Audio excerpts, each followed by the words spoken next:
बच्चों, कैसे हो आप सभी। मैं आशा करता हूँ कि आप सभी मस्त होंगे, स्वस्थ होंगे और आपकी पढ़ाई भी बहुत अच्छे तरीके से चल रही होगी। मेरे बच्चों, आज की इस क्लास में मैं आपको पढ़ाने वाला हूँ बायोलॉजी कक्षा 11 की अध्याय 2 जीवधारियों की वर्गीकरण के बारे में, यानी कि क्लासिफिकेशन ऑफ ऑर्गेनिज्म के बारे में मैं आपको यहाँ पर पढ़ाने वाला हूँ। आज की इस क्लास में मैं बेसिकली आपको यहाँ पर थोड़ा बेसिक इंफॉर्मेशन दूंगा कि क्लासिफिकेशन क्या होता है, यानी कि वर्गीकरण क्या होता है, वर्गीकरण की आवश्यकता क्या पड़ी, क्यों पड़ी, इन सभी के बारे में मैं आपको बताने वाला हूँ। चलिए आज की इस क्लास को शुरू करते हैं। सबसे पहले जानते हैं कि वर्गीकरण होता क्या है। ठीक है, वर्गीकरण क्या होता है। वर्गीकरण को हम एक बार जानते हैं फिर से। तो हमारे इस संसार में अगर हम बात करते हैं समस्त जगत की, समस्त जगत यानी कि संपूर्ण विश्व की बात करते हैं, तो यहां पर लाखों करोड़ों की संख्या में जीव जंतु पाए जाते हैं। ठीक है, लाखों करोड़ों की संख्या में जीव जंतु पाए जाते हैं। अब क्या होता है कि जितने भी जीव जंतु पाए जाते हैं सभी की आकृति अलग होती है, सभी की आकार अलग होती है, सभी का भार अलग होता है, सभी का माप अलग होता है, सभी की बनावट अलग होती है। तो इससे क्या होता है कि हम अगर एक एक अलग अलग जंतुओं के बारे में पढ़ना चाहें या उनके बारे में जानकारी ग्रहण करना चाहें तो ये थोड़ा सा कठिन हो जाता है और संभव हो जाता है कि हम अगर लाखों करोड़ों जंतुओं के बारे में एक एक करके पढ़ें। तो इसके लिए वैज्ञानिकों ने एक तरकीब लगाया कि उन्होंने देखा जितने भी जंतुओं का लक्षण, जितने भी जीवों का लक्षण एक दूसरे से मिल रहा है उसको एक साथ रखा और जिनका लक्षण भिन्न है उनको अलग रखा। इससे क्या होता है, थोड़ा सा उनके बारे में पढ़ने के लिए, उनके पहचानने के लिए आसान हो जाता है। तो यहीं से वर्गीकरण की शुरुआत हुई थी। तो चलिए हम लिखते हैं अपने एग्जाम में, कैसे लिखेंगे आप। चलिए, समस्त जगत में मिलने वाले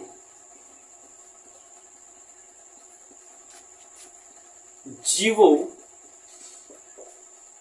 में, यहां पे कर सकते हैं हम जीवों की संख्या, कामा आकार, कामा आकृति, माप, भार आदि में भिन्नता पाई जाती है। भिन्नता पाई जाती है जिससे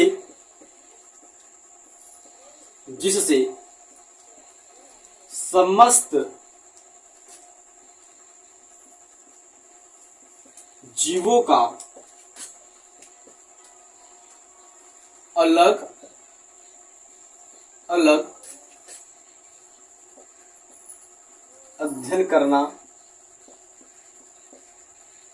तथा पहचान करना, अध्ययन करना तथा पहचान करना संभव नहीं था। ठीक है, क्या हुआ कि इस संसार में जितने भी जीव जंतु पाए जाते हैं उनकी संख्या अलग अलग होती है, उनकी आकार अलग होती है, माप अलग होती है, वजन अलग होता है। सभी के बारे में एक एक करके अलग अलग करके अध्ययन करना और उनकी पहचान करना संभव नहीं था। अतः अगली पॉइंट हो जाएगी हमारी, अतः जीवों के अध्ययन में सुविधा, जीवों की अध्ययन में सुविधा के लिए, अतः जीवों में अध्ययन की सुविधा के लिए उनके लक्षणों के आधार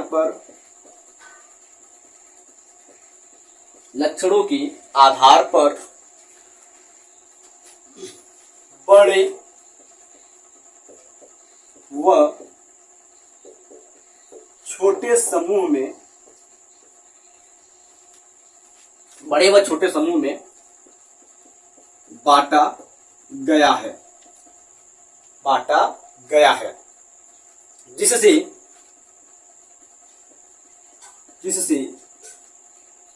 उनके अध्ययन में जिससे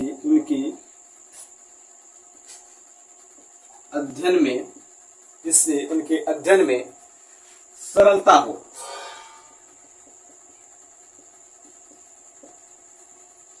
हो सके।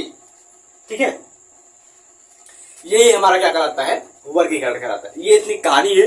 इसके आगे की 2 लाइन और है जो आपको डिफरेंट पूरा कंप्लीट बता देगा कि वर्गीकरण क्या होता है।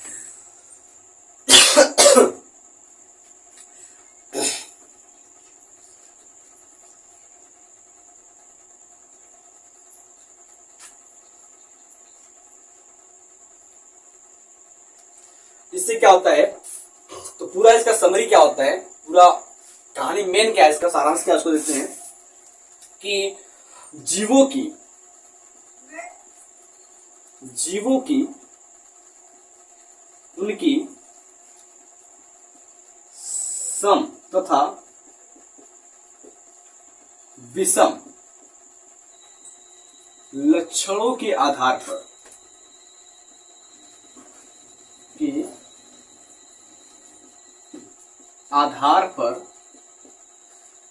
पर उन्हें बांटना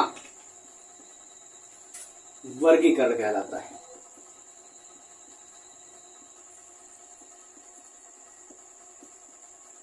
तो बेटा कि जो जीव होते हैं उनके अलग अलग लक्षणों को देखना और उन लक्षणों के आधार पर उनको बांट देना ही वर्गीकरण कहलाता है। जैसे एक एग्जांपल मैं लेता हूं, अगर हम बात करते हैं मछलियों की और दूसरे नंबर बात करते हैं हम मेढक की, तो देखो जितने भी मछलियां होती हैं सबके सब क्या होती है, जल में रहती है। ठीक है, सबके सब क्या होती है, जल में रहती है। देखो मछली कई प्रकार की होती है, व्हेल होती है, आपकी छोटी मछली होती है, रेहू होती है जिसको कटला लोबियो रोहिता के नाम से जानते हैं, कटला होता है। ठीक है, मांगुर होता है। ये सभी प्रकार की क्या होती है, मछलियां होती है। अब इनको देखा गया कि ये सभी क्या होती है कि एक ही स्थान पर यानी कि पानी में रहती हैं, तो इनको क्या किया गया, मछलियों के साथ रख दिया गया। ठीक है, उसके बाद मेढक की हमने बात किया, तो मेढक की भी कई प्रजातियां होती है और मेढक क्या होता है, एक उभयचर होता है, यानी कि ये पानी में भी रहता है और जल में भी रहता है। तो सभी प्रकार के मेढक को क्या किया गया, मेढक में साथ रख दिया गया। जैसे कि अगर हम बात करते हैं स्तनधारी की, अगर हम मनुष्यों की बात करते हैं तो जितने भी स्तनधारी हैं सबको एक साथ रख दिया गया, जिसके अंदर आपका मनुष्य आ जाता है, गाय आ जाता है, भैंस आ जाता है, चमगादड़ आ जाता है। तो ये सभी क्या किया गया, एक साथ रख दिया गया। तो इस प्रकार से क्या हुआ कि इनका अध्ययन करना, इनके बारे में जानकारी लेना थोड़ा सा सरल हो गया। अब आप इसको फटाक से नोट कर लीजिए, फिर आगे की पॉइंट को मैं आपको बताता हूँ। आगे सबसे मेन पॉइंट हमारी ये है कि वर्गीकरण का पिता किसे कहा जाता है, यानी कि फादर ऑफ क्लासिफिकेशन किसको कहा जाता है। तो क्या है क्वेश्चन, वर्गीकरण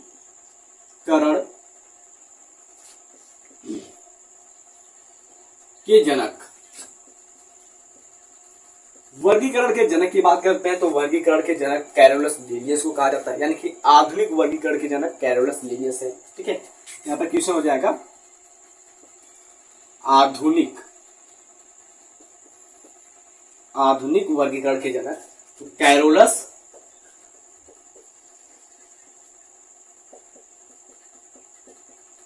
लीनियस। ठीक है, कैरोलस लीनियस को क्या कहा जाता है, आधुनिक वर्गीकरण का जनक कहा जाता है। तो आप इसको भी याद रखिएगा।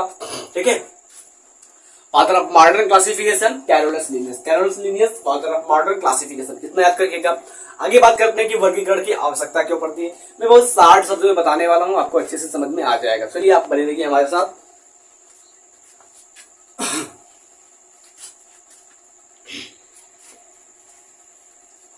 वर्गीकरण की आवश्यकता,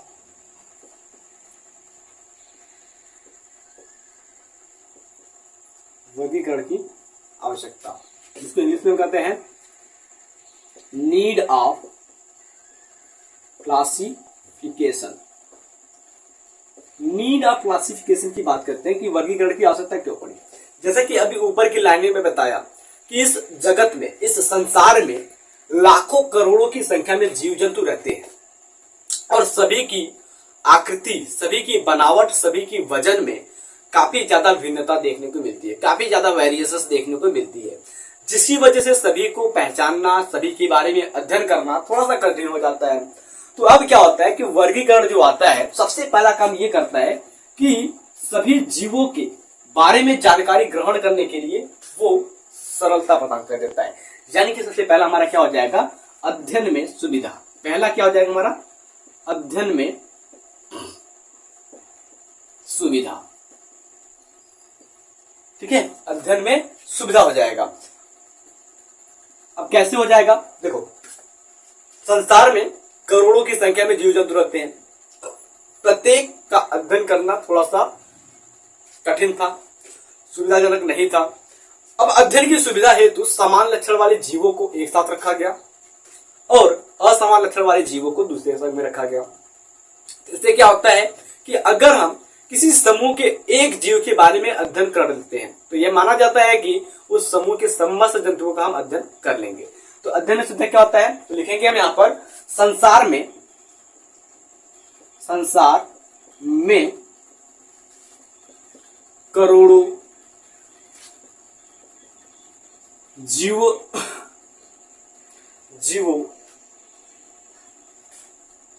के प्रकार हैं, जिसमें प्रत्येक का अध्ययन करना संभव नहीं है,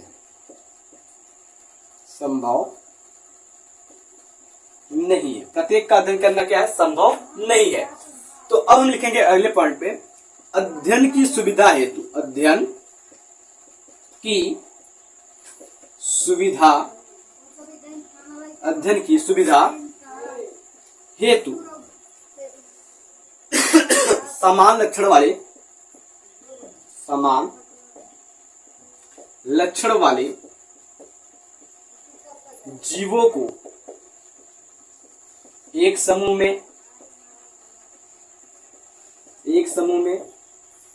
रखा गया। ठीक है, समान लक्षण वाले जीवों को क्या किया गया, एक समूह में रखा गया और किसी एक के अध्ययन कर लेने से, ठीक है, तथा किसी एक के अध्ययन कर लेने से, किसी एक जीव के अध्ययन कर लेने से उस समूह के समस्त जीव की जानकारी प्राप्त हो जाती है, ऐसा मानना है वैज्ञानिकों का, हमारा नहीं, ऐसा मानना है वैज्ञानिकों का। और अगर वैज्ञानिक बता रहे हैं तो गलत नहीं बताएंगे, वो रिसर्च किए होंगे, ठीक है, अच्छे से उसके बारे में जाने होंगे, तब तो ये बात बता रहे हैं, तो सही है ये। चलिए उदाहरण के तौर पर अगर हम बात करते हैं, मनुष्य यानी कि मानव जाति का अध्ययन कर लेने से समस्त स्तनधारी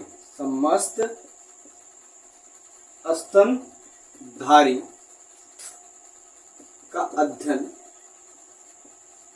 हो जाता है।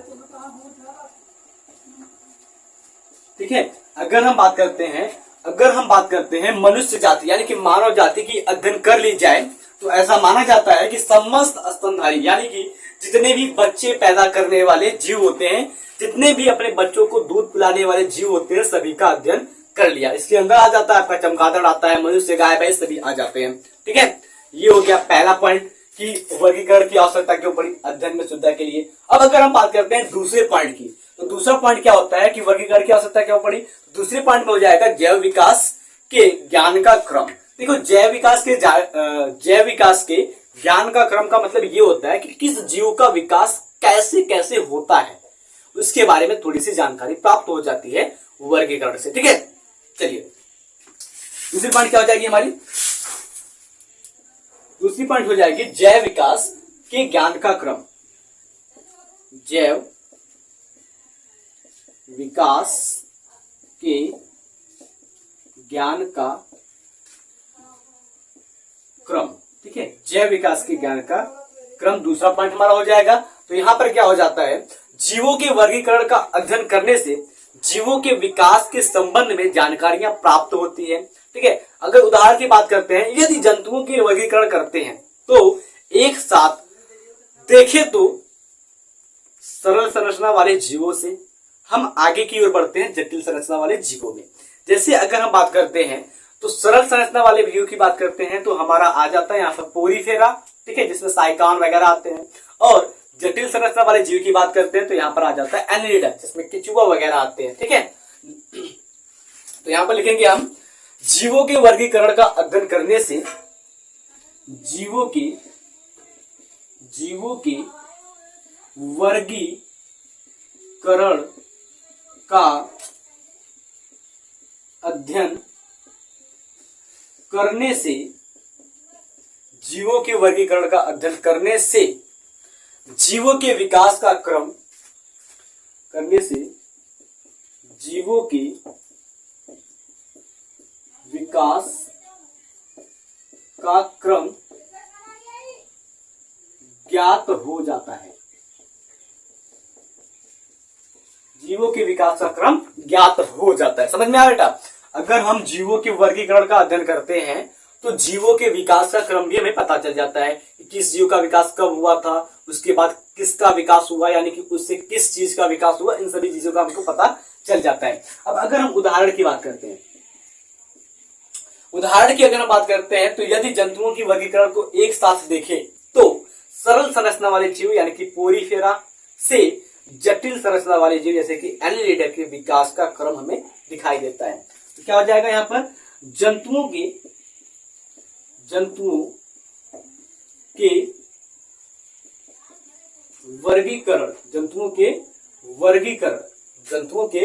वर्गीकरण को एक समान देखे तो सरल संरचना वाले जीव सरल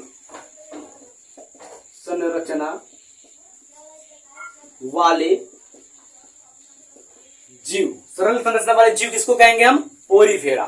ठीक है, पोरीफेरा से जटिल संरचना वाले जीव एनिलिडा के विकास का क्रम नजर आता है। समझ में आया बेटा? अगर हम बात करते हैं वर्गीकरण को अगर एक ही साथ देखा जाए तो सरल संरचना वाले जीव जैसे कि पोरीफेरा जहां पर साइकान आ जाता है इसकी, और अगर हम बात करते हैं सरल संरचना वाले से जटिल संरचना की बात करते हैं जैसे कि एनिलिडा आ जाता है जिसमें हमारा केचुआ आता है जिससे मछली गांव में मारते हैं लोग, उसके विकास का क्रम हमको अच्छे से स्पष्ट रूप से दिखाई देता है। तो मैं आशा करता हूं कि ये 2 पॉइंट आपको अच्छे से समझ में आ गए होंगे और आप फटाक से इसका स्क्रीनशॉट लीजिए। फिर तीसरे पॉइंट को देखते हैं। अब अगर हम तीसरे पॉइंट की बात करते हैं तो तीसरे पॉइंट में हमारा आ जाता है यहाँ पर अनुकूलन का ज्ञान।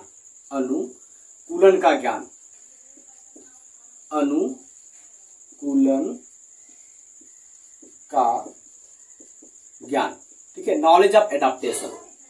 अनुकूलन का ज्ञान, अनुकूलन का मतलब क्या होता है कि कौन सा जीव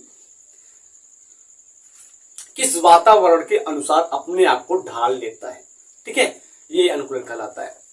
ठीक है, देखो अगर हम वर्गीकरण का अध्ययन करते हैं तो इससे क्या होता है कि सभी जीवों के वास स्थान के बारे में व अंगों की समानता के बारे में पता चल जाता है। ठीक है, तो वर्गीकरण से क्या होता है, तीसरा पॉइंट क्या हो जाता है, वर्गीकरण से जीवों के वास स्थान तथा अंगों की समानता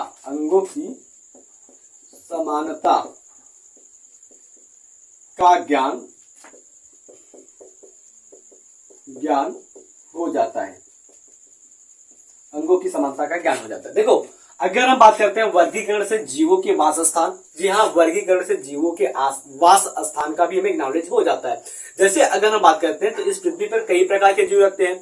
कुछ तो जीव रहते हैं पानी में रहने वाले, पानी में रहने वाले, कुछ जीव होते हैं स्थल पर रहने वाले, और कुछ जीव होते हैं वायु में उड़ने वाले। तो आप बता सकते हैं क्या जो मनुष्य होता है या फिर गाय भैंस बकरी जो होती है वो हवा में उड़ सकती है? नहीं उड़ सकती है। तो हमें क्या होता है कि वर्गीकरण अगर हम करते हैं किसी भी जीव का तो हमको ये पता चल जाता है कि बेटा वो कहां पर रहता है, उसका वास स्थान क्या है। तो अगर हम बात करते हैं हवा में उड़ने वाले में, तो हवा में उड़ने वालों की बात करते हैं तो पक्षी आता है। जितनी भी पक्षियां होती है सभी प्रकार की पक्षियां हवा में उड़ती है, ठीक है। उसके बाद अगर हम स्थल की बात करते हैं यानी कि पृथ्वी पर रहने वाले, रेंगने वाले, चलने वाले ढेर सारे आ जाते हैं। तो रेंगने वाले आ जाते हैं जिसको हम रेप्टाइल्स कहते हैं, ठीक है।